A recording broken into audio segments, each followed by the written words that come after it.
Everyone, this is जीना शर्मा। सो आज हम पढ़ेंगे रिफ्लेक्शन ऑफ लाइट के बारे में, यानी कि लाइट का रिफ्लेक्ट होना। ठीक है, रिफ्लेक्ट होना यानी कि एक चीज़ के पास टकरा के उसका वापस जाना। ऐसा हम लोग पढ़ते क्यों, ये सब चीज़ें पढ़ने की ज़रूरत क्यों होती है? जैसे कि देखो, हमारी लाइफ में बहुत सारी चीज़ें होती हैं, हम उनको देख पाते हैं, कभी हम देख पाते हैं, कभी हम नहीं देख पाते। फॉर एग्जाम्पल, कोई भी चीज़ है दिन में आप देख पाते हो पर रात में आपको नज़र नहीं आती, रात में आप नहीं देख पाते। एज इट इज़ इसी तरीके से अगर किसी रूम के अंदर रोशनी है, लाइट्स है, तो आप उसके अंदर रखी हर चीज़ को देख पाओगे। लेकिन अगर वहाँ पे लाइट नहीं है, अगर वहाँ पे अंधेरा है, तो आप चीज़ों को नहीं देख सकते। ऐसा क्यों होता है? इसके पीछे रीज़न होता है रिफ्लेक्शन ऑफ लाइट। सो यहाँ पे ये हमारे किस तरीके से मदद करता है, वो चीज़ हम यहाँ पे देखेंगे। तो सबसे पहले हम समझते हैं कि रिफ्लेक्शन ऑफ लाइट होता क्या है। ठीक है, सो रिफ्लेक्शन ऑफ लाइट होता है कि लाइट का एक जगह टकरा के वापस जाना, ये होता है उसका रिफ्लेक्ट करना। रिफ्लेक्ट करने का मतलब क्या है कि किसी चीज़ से टकराना उस लाइट का और उसका फिर वापस चले जाना, that is the reflection of light. तो सबसे पहले क्या होता है, जैसे कि आपका कोई भी एक यहाँ पे मिरर है। ठीक है, ये हमारा क्या है, मिरर। मिरर हमने कैसे कहा कि आपके पास कोई भी एक शीशा होता है। ठीक है, आपके पास दो तरह के शीशे होते हैं। एक तो आपने देखा होगा, एक वो शीशा जिसके अंदर आप अपने चेहरे को देख पाते हो, अपनी बॉडी को देख पाते हो, और एक वो शीशा जो कि अक्सर हमें जनरल स्टोर या किसी भी शॉप के ऊपर देखने को मिलता है। सो दोनों के अंदर बहुत फ़र्क होता है। फ़र्क कैसे कि जैसे कि इसके अंदर हम चीज़ें देखते हैं तो हमें हमारा ही चेहरा नज़र आता है, बट वहाँ पे क्या होता है, शॉप्स वगैरह के अंदर जितने भी शीशे अक्सर देखने को मिलते हैं हमें, तो वहाँ पे क्या होता है कि जो शोकेश के अंदर शीशा वगैरह लगाया होता है उसमें आपको शीशे के अंदर की चीज़ें नज़र आती है, ना कि अपना रिफ्लेक्शन इतना नज़र आता। हाँ, हल्का हल्का नज़र आता है, लेकिन हमें उसके अंदर की चीज़ें नज़र आती हैं। ऐसा क्यों होता है? इनमें फ़र्क क्या होता है कि ये जो आपका मिरर होता है, जो आप घर में इस्तेमाल करते हो अपनी शेडो को देखने के लिए, ये आपका एक तरफ से कोट किया होता है, यानी कि एक तरफ से पेंट किया होता है। ठीक है, ये आपका एक कॉटेड होता है, इसके ऊपर पेंट किया होता है। इसी की वजह से जैसे ही आप लाइट यहाँ पे आके टकराती है, वो टकराने के बाद वापस चली जाती है, वो नीचे नहीं आती। फिर टकराने के बाद ये नहीं कि लाइट नीचे आ जाएगी, नहीं, वो नीचे नहीं आती, क्योंकि यहाँ पे आपने रास्ता बंद कर दिया, आपने उसको पेंट कर दिया। तो जैसे ही लाइट इसके साथ टकराएगी, वो वापस ऊपर की तरफ चली जाएगी। और लाइट का ऐसे टकरा के वापस चले जाना, तो ये हमारा क्या होता है, reflection of light. So this is the reflection of light. ठीक है, क्योंकि ये ऊपर से आके ऊपर ही चली गई। ठीक है, सो ये होता है रिफ्लेक्शन। क्लियर? अब यहाँ पे क्या होता है कि जो ऐसे रे आके हमारे मिरर से टकराएगी, जो रे आके हमारे मिरर से टकराएगी, उस रे को हम बोलेंगे incident ray. Okay, so what is incident ray? Incident ray is that ray which is interact with our mirror, so that ray is known as incident ray. ठीक है, जो यहाँ पे आके इंसिडेंट होती है हमारे मिरर के पास, वो हमारी इंसिडेंट रे होगी। और जो इसके ऊपर टकरा के वापस चली जाती है, उस रे को हम क्या कहते हैं, रिफ्लेक्टेड रे कहते हैं। क्लियर? अब आता है हमारे पास ये नॉर्मल। हमारा नॉर्मल क्या होता है? नॉर्मल होता है कि जिस पॉइंट पे आके आपकी इंसिडेंट रे टकराई है, जिस पॉइंट पे आके आपकी इंसिडेंट रे टकराएगी, उस पॉइंट को तो हम बोलेंगे पॉइंट ऑफ इंसिडेंस। क्या बोलेंगे? पॉइंट ऑफ इंसिडेंस, क्योंकि इस पॉइंट पे आके हमारी इंसिडेंट रे आके यहाँ पे क्या हुई है, टकराई है। और इस पॉइंट के ऊपर जब आपका एक प्लेन आता है या आपकी एक रे आती है, और वो रे हमारी 90 डिग्री का एंगल बनाती है, उस रे को हम क्या कहते हैं, नॉर्मल रे। क्या कहते हैं? नॉर्मल। ठीक है, सो एक ऐसा प्लेन जो हमारे मिरर के ऊपर, ठीक है, मिरर के ऊपर इंसिडेंट पॉइंट के पास एक 90 डिग्री का एंगल बनाता है, that is known as normal. Okay, ये हमेशा 90 डिग्री का एंगल बनाएगा। सो ये था हमारा इंसिडेंट रे, रिफ्लेक्टेड रे और नॉर्मल। अब देखो, यहाँ पे हमें चीज देखने को मिल रही है कि जो ये इंसिडेंट रे है, जो ये हमारी रे आ रही है, ठीक है, ये रे हमारे नॉर्मल के साथ एक एंगल बना रही है ना। इस रे के और नॉर्मल के बीच में एक एंगल बन रहा है, और इस एंगल को हम क्या बोलते हैं, इंसिडेंट एंगल। क्या बोलते हैं? इस एंगल को इंसिडेंट एंगल बोलते हैं, क्योंकि ये इंसिडेंट रे नॉर्मल के बीच में बना रही है, नॉर्मल के साथ बना रही है, तो इसलिए ये एंगल क्या कहलाएगा, इंसिडेंट एंगल। सिमिलरली इसी तरीके से हमें एक चीज और देखने को मिल रही है यहाँ पे, कि जो हमारी रिफ्लेक्टेड रे हो रही है, ये भी इसके साथ अटैच होकर कोई ना कोई एंगल तो जरूर बनाएगी, तो वो एंगल हम क्या कहलाएंगे, क्या बोलेंगे, रिफ्लेक्टेड एंगल। ठीक है, सो क्योंकि हमारी ये जो रिफ्लेक्टेड रे है वो नॉर्मल के साथ एंगल बना रही है, तो इसका नाम हो गया रिफ्लेक्टेड एंगल। और यहाँ पे इंसिडेंट रे नॉर्मल के साथ एंगल बना रही है, तो इसका नाम हो गया इंसिडेंट एंगल। ठीक है, और जब हम इसको टेस्ट करते हैं, जब हम इसको देखते हैं, तो हमने बहुत सारी चीज़ें देखी लैब के अंदर। तो हमने क्या देखा कि जब भी ऐसे कोई भी रे इंसिडेंट होके वापस जा रही है, रिफ्लेक्ट हो रही है, तो हमेशा हमेशा क्या होता है कि जो आपका इंसिडेंट एंगल होता है वो हमेशा रिफ्लेक्टेड एंगल के इक्वल होता है, ठीक है। तो इसका एक रूल है, हमेशा एक ला रहा है क्या, कि आपका जो ये इंसिडेंट एंगल है θ1 ये हमेशा इक्वल होगा रिफ्लेक्टेड एंगल θ2 के इक्वल, ये हमेशा इक्वल होंगे, ठीक है। इसके ऊपर आपके पास बहुत सारे कॉम्पिटेटिव एग्जाम्स के अंदर, चाहे कोई भी कॉम्पिटेटिव एग्जाम क्यों ना हो, चाहे आपके सेमेस्टर बोर्ड्स क्यों ना हो, हर में आपके पास इसके ऊपर एक न्यूमेरिकल पूछा जाता है कि मोस्टली हमें वो क्या दे देता है कि आपकी कोई भी एक रे है जो इंसिडेंट होने के बाद रिफ्लेक्ट हो गई है, वो आपको कोई एक एंगल दे देता है और दूसरा एंगल वो पूछ लेता है। वो ये बोल देगा कि आपका ये इंसिडेंट एंगल इतना है तो बताओ हमें रिफ्लेक्टेड एंगल कितना होगा। इसी तरह से वो आपको रिफ्लेक्टेड एंगल देके पूछ लेगा कि आपका इंसिडेंट एंगल कितना होगा। बस आपको ध्यान रखना है पहली चीज कि रिफ्लेक्टेड अगर रे हो रही है, अगर रिफ्लेक्ट हो रही है तो दोनों एंगल इक्वल होंगे। तो एक दे रखा है तो हम दूसरे की वैल्यू आसानी से निकाल सकते हैं। और एक चीज यहाँ पे हमें कई बार डायग्राम्स में दे दिया जाता है जैसे कि बना के, तो हमें वहां पे ध्यान रखना है कि हमारा इंसिडेंट एंगल वो होगा जो इंसिडेंट और नॉर्मल के बीच में बन रहा होगा। कई बार हमारे यहाँ पे चेंज कर दिया जाता है, जैसे कि क्वेश्चन एग्जामिनर क्वेश्चन डालते वक्त ये डाल देता है कि ये एंगल 50 डिग्री है कि ये एंगल आपका क्या है 50 डिग्री। तो आप मुझे ये बताओ कि मेरा रिफ्लेक्टेड एंगल कितना होगा, ठीक है। तो यहाँ पे आपको देखने की जरूरत है कि ये आपको मिरर के साथ बना के दिया हुआ है, तो आप इसको जल्दबाजी में कभी भी इंसिडेंट एंगल नहीं मानोगे। आप इसको क्या करोगे, पहले आप इसका इस्तेमाल करके अपना इंसिडेंट एंगल निकालोगे और फिर अपना क्या निकालोगे, रिफ्लेक्टेड एंगल। तो कैसे निकालोगे, देखो इसको कैसे निकालोगे। अगर हमें ये दिया हुआ है तो सबसे पहले हमें इंसिडेंट एंगल निकालना है, तो वो हम कैसे निकालेंगे। हमें पता है कि ये जो कंप्लीट नॉर्मल है वो नॉर्मल मिरर के साथ हमेशा 90 डिग्री का एंगल बनाता है, ठीक है। हमें पता है कि ये नॉर्मल इसके साथ कितने का बनाएगा, 90 का।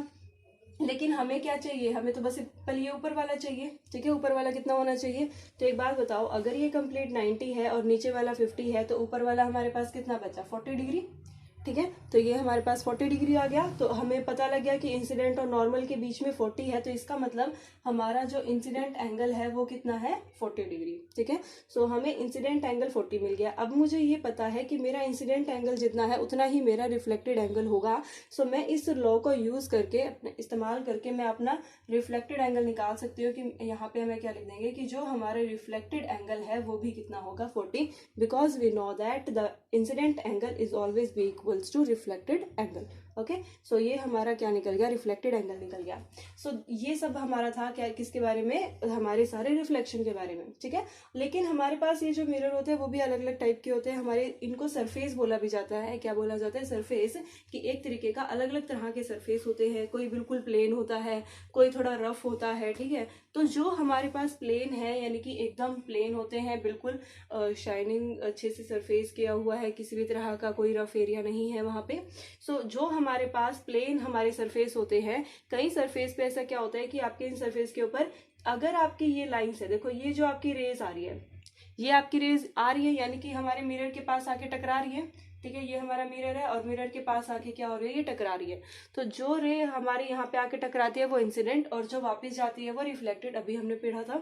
सो यहाँ पे हमें देखने को एक चीज मिल रही है कि ये जितनी भी इंसिडेंट आ रही है वो देखो पैरेलल आ रही है, ठीक है। तो अगर आपकी जितनी इंसिडेंट रे है वो अगर वो सारी पैरेलल आ रही है और अगर पैरेलल आने वाली वो पैरेलल ही वापिस चली जाए, अगर पैरेलल आने वाली पैरेलल ही वापिस चली जाए, तो ऐसे सरफेस को हम क्या कहते हैं, रेगुलर सरफेस, प्लेन सरफेस या फिर स्मूथ सरफेस। इसके 3 नाम है, ठीक है, प्लेन सरफेस, रेगुलर सरफेस या फिर स्मूथ सरफेस। लेकिन हमेशा ऐसा नहीं होता, बहुत सारे हमारे रफ सरफेस भी होते हैं, ठीक है। सो अगर ऐसा कोई सरफेस है आपके पास कि आपकी इंसिडेंट रे तो एकदम पैरेलल थी, ठीक है, सारी तो पैरेलल आई, लेकिन वो रिफ्लेक्ट अलग अलग डायरेक्शन में हुई, लेकिन रिफ्लेक्ट करते वक्त उनका अलग अलग एंगल बना है, वो सेम नहीं बना है। तो उनको मतलब सेम नहीं बना, मतलब जैसे कि ये यहाँ पे आके तो पैरेलल आई थी लेकिन वो तो यहाँ पे हमारे क्या है, नॉन पैरेलल हैं। तो अगर आपके पास पैरेलल लाइंस नॉन पैरेलल जा रही हैं तो वो सरफेस आपका क्या कहलाएगा, रफ सरफेस। क्या कहलाएगा, रफ सरफेस। तो ये हमारा रफ सरफेस होता है, ये हमारा रेगुलर सरफेस होता है, ठीक है। तो ये हमारे पास रिफ्लेक्शंस के ऊपर होते हैं। इसी तरह से कई बार हम जैसे कि मिरर के अंदर कोई भी चीज देखते हैं तो आपने एक चीज नोटिस की होगी कि जब आप मिरर के सामने खड़े होते हो तो अगर आपका सिर ऊपर है तो आपको ऊपर ही इमेज नजर आती है, अगर आपके पैर नीचे हैं तो आपको नीचे ही इमेज नजर आती है, ठीक है। ये तो है नहीं ना कि पैर ऊपर चले गए और सिर नीचे आ गया। सो हमारे पास ये चीज कुछ प्रॉपर्टीज होती है जो देखने को मिलती हैं। और एक चीज हमने क्या नोटिस की है कि जैसे जैसे हम मिरर के पास जाते जाते, ठीक है, अगर आपका मिरर है तो जहाँ पे आप खड़े हो, लेकिन आप जैसे जैसे उसके पास जाते जाओगे तो आपको ना देखते वक्त इमेज में ऐसा लगेगा जैसे आपकी इमेज भी चल के आपके पास आ रही है। जैसे जैसे आप यहाँ गए तो आपको ऐसा लगता है कि इमेज भी आपके चल के आपके पास आ रही है, राइट। तो यहाँ पे हमें दो तीन चीजें देखने को मिलती हैं क्या, कि अगर हमारे पास मिरर है और कोई भी ऑब्जेक्ट है, ठीक है, जितनी वो ऑब्जेक्ट या फिर ऑब्जेक्ट हम खुद को भी लेके समझ सकते हैं कि अगर हम लोग जैसे कि मिरर है हमारे पास और हम लोग यहाँ पे खड़े हैं, ठीक है, तो ये मिरर है अगर आपका, तो मिरर पे अगर आपका यहाँ पे डिस्टेंस मान लो 10 मीटर है, ठीक है, अगर आपका डिस्टेंस 10 मीटर है, सो आपके पास जहाँ पे इमेज बनेगी वो ज्यादा दूर नहीं बनेगी, वो भी आपकी 10 मीटर पे ही बनेगी, ठीक है, वो इमेज भी आपके कहाँ बनेगी, 10 मीटर पे। अगर आप 10 मीटर पे खड़े हो तो वो इमेज भी 10 मीटर पे। अगर आपका साइज जितना यहाँ पे आपकी ऑब्जेक्ट का साइज होगा उतना ही यहाँ पे आपकी इमेज का साइज होगा। ये नहीं है कि इमेज तो इतनी सी है, सॉरी, इस ऑब्जेक्ट तो इतनी सी और इमेज इतनी बड़ी बन गई, ऐसा नहीं होगा। आपका जितना ऑब्जेक्ट का साइज है उतना ही आपका इमेज का साइज होगा, जितना उसका मिरर से यहाँ पे डिस्टेंस है उतना ही उसका मिरर से डिस्टेंस होगा इमेज का। क्लियर यहाँ तक। और जैसे जैसे इमेज का यहाँ से डिस्टेंस कम होता जाएगा वहां से आपके पास भी डिस्टेंस कम होता जाएगा। तो ऑब्जेक्ट का डिस्टेंस कम हो रहा है तो इमेज का डिस्टेंस कम होगा, ऑब्जेक्ट का डिस्टेंस ज्यादा हो रहा है तो उसका डिस्टेंस भी क्या होगा, ज्यादा होगा, ठीक है। जो चीज ऊपर है वो चीज ऊपर ही नजर आएगी आपको, और जो चीज नीचे है वो चीज आपको नीचे ही नजर आएगी। वो आपको ये नहीं है कि अलग शेप में नजर आ रही है, नहीं, वो आपको उसी शेप में नजर आएगी जिस शेप में आप देख रहे हो, ठीक है।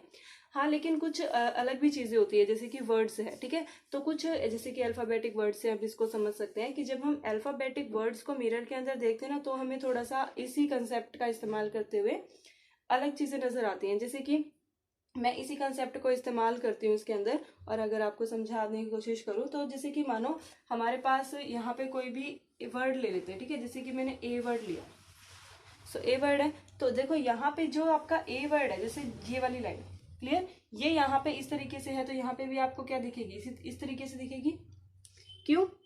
क्योंकि देखो यहाँ पे आपके पास ए है, राइट, ए का पहली लाइन ये, सो यहाँ से इसका जितना डिस्टेंस होगा उतना ही यहाँ से डिस्टेंस होगा, राइट ना। जैसे कि मान लो यहाँ से आपका डिस्टेंस अगर 1 मीटर है तो यहाँ से भी इसका कितना होगा, 1 मीटर, सो ये पॉइंट आ गया। सिमिलरली यहाँ से अगर इसका डिस्टेंस 1 मीटर से तो ज्यादा है ना, मान लो 1.5 है, सो यहाँ से भी इसका कितना होगा, 1.5 ही होगा, ठीक है। तो इसीलिए अगर आपके पास कोई भी एक लाइन इस तरीके से आई हुई है तो आपको यहाँ पे कैसे दिखेगी, इस तरीके से दिखेगी। समझ आया या नहीं आया कि हमें कैसे दिखेगी यहाँ पे, इस तरीके से कि आपके पास अगर ये लाइन है तो आपको इस तरीके से दिखेगी, क्योंकि जितना डिस्टेंस यहाँ से है उतना ही यहाँ पे होगा, जितना डिस्टेंस यहाँ से है उतना ही यहाँ से होगा। सिमिलरली अगर हम यहाँ पे ये लाइन ड्रॉ करते हैं तो वो हमें इस तरीके से नजर आएगी, क्योंकि यहाँ पे हमारा डिस्टेंस कम है तो यहाँ भी कम, यहाँ ज्यादा है तो यहाँ भी ज्यादा डिस्टेंस रहेगा। तो इस तरीके से हमें ए वर्ड की शेप बिल्कुल ए वर्ड में ही नजर आएगी, ठीक है।